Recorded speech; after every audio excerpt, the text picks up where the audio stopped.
Good morning. I hope everyone had a Merry Christmas. Hope you had a good time with your family, your friends, whoever you spent it with. I hope Santa was good to you. Obviously, as you saw yesterday, I did the final strip and run on my last mash I made. And today, I was supposed to work, but I found out I got the day off, so it's perfect. I figured, what the heck, if I got the day off, my girl's at work, I got nothing to do. So I said, let's do the final pass distillation on the 4 buckets of low wines I had. I had stripped out 4 previous mashes down to its low wines, which is, generally by the time it's done running off on a strip and run, you'll be down. Well, I'd take it down pretty low anyway. But, it'll probably average somewhere between 110 and 120 for as far as proof goes. Obviously, you've got to proof it down to put it back in the still. Proof it down to around 80, somewhere where it's not going to be flammable. Then obviously I put all 4 of those buckets of stripped out low wines back into the still, heated it up this morning, went and got my usual 8 buckets of ice, and now we're doing the final pass. Like a dipshit, last night when I was breaking down my stuff, I snapped my hydrometer in half. Yay. My girl actually ordered me like a professional set of hydrometers. She asked me what I wanted for Christmas. I said I want a bottle of scotch, which I got, and she ordered me a professional set of hydrometers from Amazon. Unfortunately, Amazon could not fulfill that order until sometime in January. So here I am stuck without a proofing hydrometer. It doesn't really matter. If I want to bad enough, I can put it in a jar and shake it, and I'll have a general idea of how high the proof is. This is going to run off. It's not being stripped off. It's going to run off. It's probably going to start right now at about 190. It'll work its way down to about somewhere between 160 and 170, and it'll probably stay there for the whole run. When you do a final run of low wines, not only does your boiler, run a little lower. Usually my boiler, yesterday during the strip and run, my boiler was running at 200 degrees. You can see now it's only running at 180 and it's coming off. You can easily see how much is coming off of there. And the head, now the head's only running at 170. So that'll tell you right off the bat that you're pulling off stuff that isn't ethanol. You know what I mean? But ethanol should pull off at about 174, somewhere in there. This thermometer might not be super accurate. It's as old as it still is. I've never really recalibrated it. I suppose I can put it in ice water and make sure it's at 0. But from what I can tell, it's pretty accurate. It's still maintained its accuracy. It's a pretty good thermometer. I keep one on the head, obviously, one on the boiler. It's not necessary to have both of them, but I like to know what my boiler's doing, and obviously I like to know what my head temperature is doing. And I even took the time this morning to clean out the insides of both of these diamond heads. They were starting to get a little chunky, they were black inside because I haven't cleaned them out in about 4 or 5 runs. So I took the time this morning to clean these out when obviously I didn't clean the outside. I did get some polish before the holidays, and you can't polish them while they're hot, obviously, so I'll take the time at some point and repolish up the heads just so they look good. But that's not important. And I decided that I would throw in a sight glass. Normally I don't, but during a finish run like this, when I'm taking out all of my stripped out low wines and making a finish pass, I'll usually put in a sight glass packet. I got it packed with a little bit of steel ratchet rings, which are down bottom, and then of course some copper wire coils. Anytime I find used wire, I usually strip the copper out of it and then put it around something and make coils to pack a column with. Never hurts to get as much copper as you possibly can. And of course, having the ratchet rings and the copper spirals in there gives it a little more surface to create reflux. So you can tell, you can see the natural reflux occurring inside of the still. The liquids are coming back down, interacting with the vapor that's going, up. The liquid's coming back down, and, that's what they call reflux. It helps to purify the alcohol, and having a sight glass helps you to see it, see how much is going on. I'm not refluxing the still. Obviously, I'm not making vodka or anything. This is basically bourbon going into a barrel. You can see my reflux heads up top are not connected. My reflux head on the,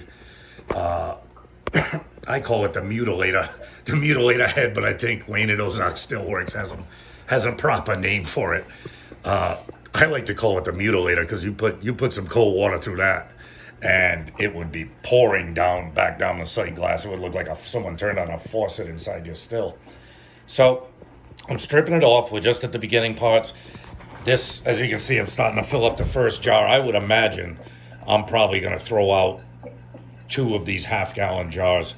You know what I mean? The first one, definitely. I'll fill up this first jar, dump it down the sink. There's no point. It's going to be nothing but methanol, acetone, all the volatile, stuff that comes off at the beginning. I did not throw the heads off of any of the 4 buckets of stripped out low lines. So I'm expecting there's going to be a lot of heads coming off of this. And so the first jar, I'll just throw it out. I'm not even going to check it. I'll probably fill the next jar halfway and then start separating it until I get to the hearts, you know what I mean? Because I want to be there right when I make my heads cuts to my hearts cuts, you know what I mean? I don't want to waste any of that good alcohol, but I'm going to, like I said, there's going to be quite a bit of heads when you throw in. There's probably 16 gallons, 18 gallons of, proof down alcohol in the still. You know what I mean? There's no mash in there. It's all just stripped out alcohol. So, and it's proof down to 80. So I'm expecting, I probably could see, at least 5 gallons, maybe up to 8 gallons of good alcohol come out of the still. But I want to be there right for my cuts. You know what I mean? These heads get thrown off. Probably another quart after this. I'll start separating them into separate jars until I know that I'm at my hearts, that I'm at the good stuff, the stuff I want to keep. Then what I'll do is turn the parrot, like you might have seen in my other videos, and just start dumping it into a bucket. Once I know I'm in my hearts, I've got the good alcohol going, it's going right into the bucket, and it'll probably at least fill that bucket up, if not more. Hopefully I don't run out of ice, but my club is open today, so if I need more ice, I'll go to my social club this afternoon and grab a couple more buckets of ice, as much as I need to keep it going. But it's always cool to watch the reflux going on inside of the still, to see what's happening. You can see the liquid dripping down. It's always nice to watch. Meanwhile, the vapors are going up the path. The reflux liquids are coming back down. They're interacting. They're meeting each other in the middle of all this stuff. In the middle of all that packing, you got the vapors coming up, the liquid coming down. They're mingling. They're mingling inside of the packing and helping to purify that alcohol as much as humanly possible. Like I said, I'm only going to see probably a max. Once it settles down to its run, it'll be probably about 160. I'm not looking to get up in vodka range. It'll be at 160. I'll proof it down. I don't know, probably since it's a bourbon, I'll proof it down to 110, 120 to go in the barrel. Somewhere between maybe 115, 113, 120, somewhere in there. I'm not going to throw it in a barrel at 160. There's no point in that. Nobody drinks. I don't think anybody barrels at 160. I'm not sure if there's a legal rule to what bourbon has to be barreled at. If it can't be below a certain amount, I'm sure, but I don't know if there's a top number too, you know what I mean, as to what you barrel it at, and it can still be called legally bourbon. I know bonded, if it's bonded in bond, it has to be proof to 100 in the bottle you buy, but I'm not sure about barrel proof entry limits for bourbon. Maybe I'll look that up before the next video, and if I find out, I'll let you guys know. So away we go. We're not to the good stuff yet. We're just pouring off the heads and the methanol and everything else, all the volatile compounds at the beginning of a run. Shortly, I should be in the good stuff, and maybe I'll shoot another video once I start getting this bucket filled up. It's nice to always see a bucket halfway full. You're pulling off massive amounts of alcohol. So hope you guys had a great Christmas. We're doing our final spirit run on these 4 buckets of stripped out low lines, and it's always good to see it. It's the end of the journey for these mashes.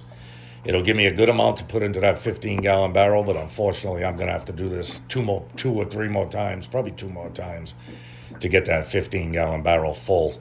But it'll be nice to get a little bit of juice back into it, get the barrel rehydrated, get it ready to be filled up, and sit sit for years until it's ready. So you guys enjoy your day. I'll be back with a video later once it starts pumping out the hearts. But this is what it looks like when you're doing a finish pass on all your stripped out low wines. There's nothing like it. I'll talk to you guys soon.